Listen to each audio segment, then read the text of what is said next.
Taman Patung Neraka Buddha Wangsa Ensuk, Thailand. Patung-patung ini ditusuk-tusuk, digodok, digergaji, dan berbagai jenis penyiksaan lain. Masuk taman horor ini gratis, tidak bayar, tapi siap-siap tahan napas, kita akan menjelajahi neraka dalam peradaban Buddha.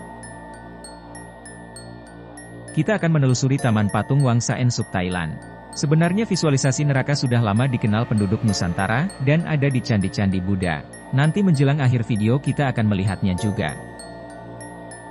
Agak susah mencapai tempat ini jika tidak menggunakan Google Maps.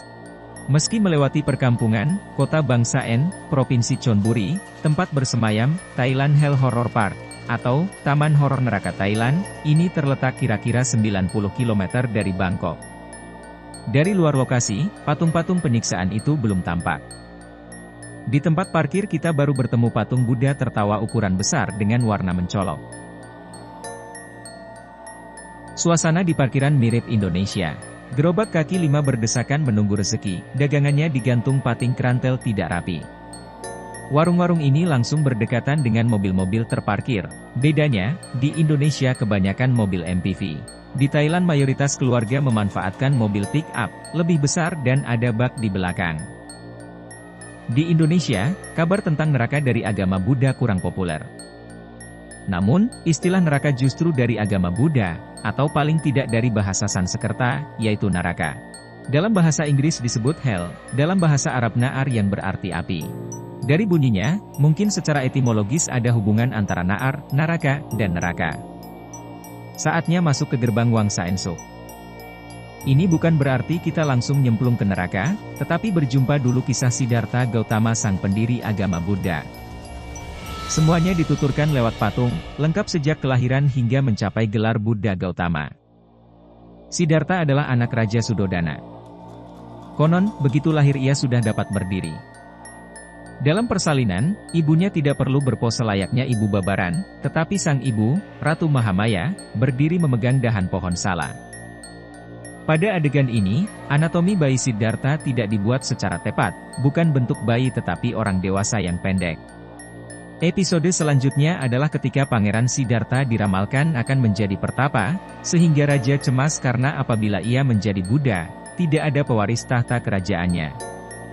Raja menjaga agar Siddhartha tidak melihat 4 kondisi yang dapat memantiknya menjadi pertapa, yaitu orang tua, orang sakit, orang mati, dan pertapa.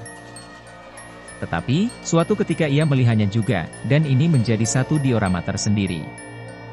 Singkat kata ia memutuskan menjadi pertapa, meninggalkan kehidupan duniawi kerajaan.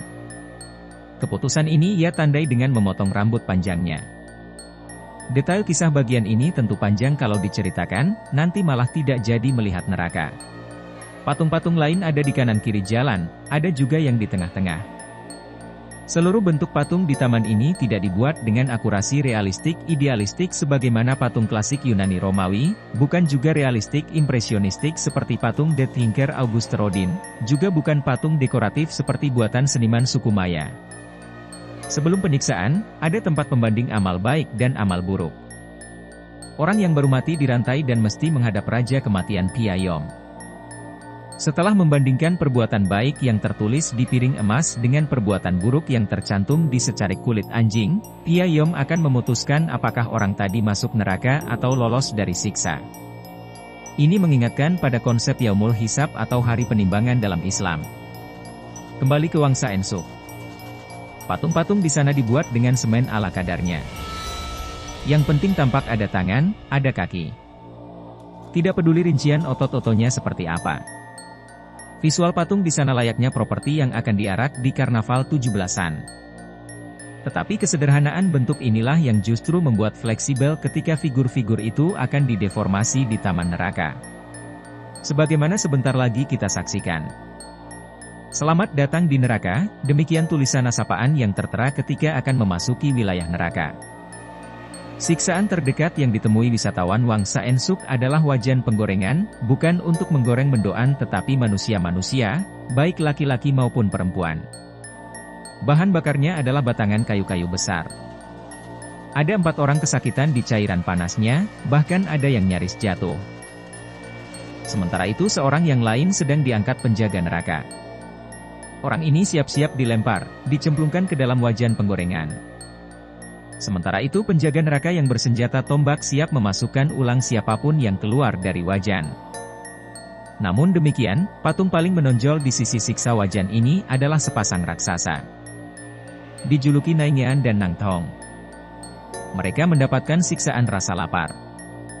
Saking laparnya hingga kurus kering, perutnya buncit, dan mata melotot. Ia susah makan. Bagaimana mau makan? Sedang lidahnya terjuntai panjang. Lehernya yang kecil juga tak mampu dilewati makanan secara signifikan. Besar tubuhnya justru menambah rasa lapar. Sosok Ngegirisi ini juga dikenal sebagai hantu lapar, nama lainnya Preta. Seperti patung-patung lain di taman itu, visual raksasa ini tidak terbedakan karakternya. Contoh, bentuk iga yang menonjol pada bagian perut untuk menunjukkan kelaparan, sama dengan bentuk draperi celana. Mereka disiksa karena melanggar Pancasila Buddha dalam Tripitaka, yaitu 5 larangan, dilarang, membunuh makhluk hidup, mencuri, berzina, berbohong, dan mabuk-mabukan. Di sekeliling Naingyean dan Nangtong ada figur-figur unik yaitu manusia-manusia berkepala binatang. Di bawah tiap-tiap patung ada caption yang menerangkan kesalahan masing-masing. Salah satu plakat berbunyi, koruptor dihukum di neraka, mereka disebut sebagai arwah babi. Representasi patungnya adalah manusia berkepala babi. Ini berbeda dengan karikatur umum yang menggambarkan koruptor sebagai tikus. Tapi kalau diamat-amati, wajah tikus mirip babi hutan. Di kelompok ini juga ada manusia berkepala macan akibat tidak tahu berterima kasih. Kalau menjadi kelinci karena iri dengki. Jika berkepala bebek kalau gemar menjadi provokator, kalau mencuri ikan akan berkepala ikan, sedangkan mencuri nasi berkepala burung. Sementara itu hukuman roh sapi diganjar untuk penjual narkoba. Sementara yang menjadi bebek, gemar menjadi provokator. Semakin masuk ke dalam semakin mengerikan. Ada orang yang lidahnya ditarik keluar dengan catut, lelaki yang digergaji perutnya, leher ditusuk tombak, 4 manusia digantung dengan cara ditusuk kawat pipi tembus pipi. Ada juga manusia digigit anjing hingga remuk kepalanya. Manusia berkepala ayam yang beberapa detika lagi dibelah dadanya dengan kapak besar, dan ragam penyiksaan yang bersaing kejam dengan inkuisisi Eropa. Adegan yang terhitung menonjol adalah laki-laki dan perempuan yang memanjat pohon berduri. Duri itu tentu saja sudah membuat tubuh-tubuh telanjang itu berlumuran darah. Tetapi derita tidak hanya sampai di sini, jika sampai turun, gigi tajam anjing liar siap menembus daging. Namun jika memanjat, burung gagak siap notol-notol, memanggut sepasang mata bola. Di seputaran pohon, penjaga neraka yang garang siap dengan tombak, berani turun, tusuk. Di samping diorama ini terdapat keterangan, orang yang melanggar sila ketiga dari Pancasila, yaitu berzina dengan istri atau suami orang lain, akan ditimpa siksa seperti dalam adegan ini. Adegan lain menggambarkan seorang wanita yang ditusuk tombak pada jantungnya. Ini karena kesalahan membunuh suami sendiri. Aborsi juga mendapat siksa yang berat luar biasa menekan, tepatnya siksa perlahan. 2 penjaga neraka akan menghimpit dengan alat yang dapat diputar untuk mengencangkan himpitan di bagian perut, tempat sang janin diaborsi. Wanita itu akan hancur secara perlahan, sakit fisik, sakit mental. Di sebelahnya, seorang pemerkosa dirantai pada tiang dan ditusuk trisula ke alat kelaminnya. Adapun pecandu alkohol akan dituak minyak mendidih ke tenggorokan. Patung-patung di sini umumnya seukuran manusia asli, life size. Postur tubuh penghuni neraka dan penjaganya nyaris sama. Tidak ada kelebihan fisik pada penjaga neraka, tangannya hanya 2, bukan 6, kepalanya hanya 1, bukan 4, dan tanpa sayap di punggung. Hal yang membedakan hanyalah penghuni neraka berkulit putih, dan penjaganya berwarna kecoklatan. Perbedaan lain adalah, tidak seperti pendosa yang telanjang, penjaga bercelana dan berikat kepala merah. Pendosa wanita yang di wajan penggorengan menggunakan cawat. Mungkin ini bukan jenis etika berpakaian di neraka, tetapi etika pematungnya yang merasa tidak enak jika figurnya terlalu polos saat posenya terlalu menantang. Bagian kelamin patung-patung ini tidak dibuat detail, tidak seperti patung Michelangelo zaman Renaissance. Rupanya seniman pembuat taman neraka ini tidak ingin pengunjung gagal fokus. Ada satu siksaan yang unik. yaitu orang yang tidak memiliki kepala, mukanya pindah di dada. Ini mengingatkan saya pada Blemies, hantu Afrika yang ditakutkan penjelajah samudra Eropa. Kendati super seram, penuh adegan kekejaman, taman wisata ini banyak dikunjungi wisatawan keluarga. Mungkin ini justru kesempatan emas untuk membisikkan sesuatu pada anak yang mulai nakal. Tidak semua yang dibuat di sini diangankan ada di neraka. Kotak amal tentu bukan bagian dari properti neraka.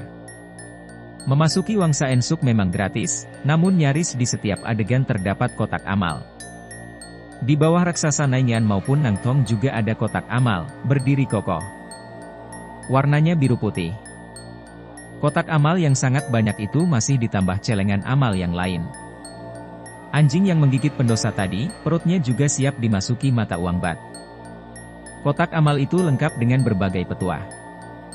Salah satunya berbunyi, siapa yang lahir di tahun babi harus mengusir roh jahat dengan menyumbangkan 1 bat per usia. Di kotak sumbangan lain tertera, orang yang memberi sedekah dan memberi jubah kuning kepada biksu Buddha, akan lahir pada periode Bodhisatya. Artinya tidak akan masuk neraka, tetapi memasuki tempat menyenangkan yang ada pohon kalapa pluek. Pohon ini akan menghasilkan apapun yang diinginkan penghuninya. Dan setelah menyusuri neraka, di bagian akhir ada adegan orang-orang bergembira di bawah pohon ini. Taman ini dipenuhi pohon perindang jalan, agar wisatawan tidak kepanasan, bukan dari api neraka tetapi dari sinar matahari. Tentu saja pohon ini adalah pohon dunia. Taman ini mengingatkan saya pada komik neraka yang dulu saya lihat saat sekolah dasar. Tentu rekan-rekan sepantaran mengetahuinya. Komik itu diawali dengan kisah Isra Miraj, maka sering disebut-sebut sebagai komik Islam. Akan tetapi, Kiai Siddiq Al-Jawi, pakar usul fikih, melarang pembuatan karya seperti ini, paling tidak karena 2 hal. Pertama, larangan penggambaran makhluk bernyawa. Kedua, larangan melukis hal gaib karena manusia tidak mampu menjangkaunya. Contoh, seseorang tidak akan sanggup melukiskan api neraka yang jauh lebih panas ketimbang api dunia. Sebagaimana hadis yang disampaikan Abu Hurairah, bahwa Rasulullah bersabda, api yang kalian nyalakan di dunia ini adalah hanya 1 bagian dari 70 bagian panasnya api neraka jahanam. Sementara itu, lewat teks Al-Quran menggambarkan keganasan neraka. Salah satunya dalam surat An-Nisa ayat 56, Allah Subhanahu wa Ta'ala berfirman, sesungguhnya orang-orang yang kafir kepada ayat-ayat kami, kelak kami akan memasukkan mereka ke dalam neraka. Setiap kali kulit mereka hangus, kami ganti kulit mereka dengan kulit yang lain, supaya mereka merasakan azab. Tentang Al-Quran sebagai sumber informasi hal gaib, saya bahas dalam video berikutnya. Oh ya rekan-rekan, membahas karya seni bertema neraka, memang mengasyikkan sekaligus menegangkan. Di peradaban Kristiani ada lukisan Renaissance terkenal karya Botticelli yang menggambarkan tentang neraka, yaitu The Divine Comedy. Ini dibuat sebagai ilustrasi karya sastra buatan Dante. Kepanjangan kalau dibahas sekarang, bagusnya menjadi konten tersendiri. Bahkan saya juga punya buku yang menceritakan tentang neraka dalam sudut pandang Cina tradisional. Sebagaimana saya sampaikan di muka, penduduk Nusantara telah mengenal visual neraka dari budaya Buddha. Relief di kaki Candi Borobudur menggambarkannya. Manusia-manusia digodok dalam wajan panas. Siksa neraka juga muncul di relief Candi Jago Jawa Timur. Terima kasih sudah menyaksikan video ini. Jika Anda suka dengan video ini, jangan lupa untuk menekan tombol subscribe supaya tidak ketinggalan video-video baru lainnya. Terima kasih.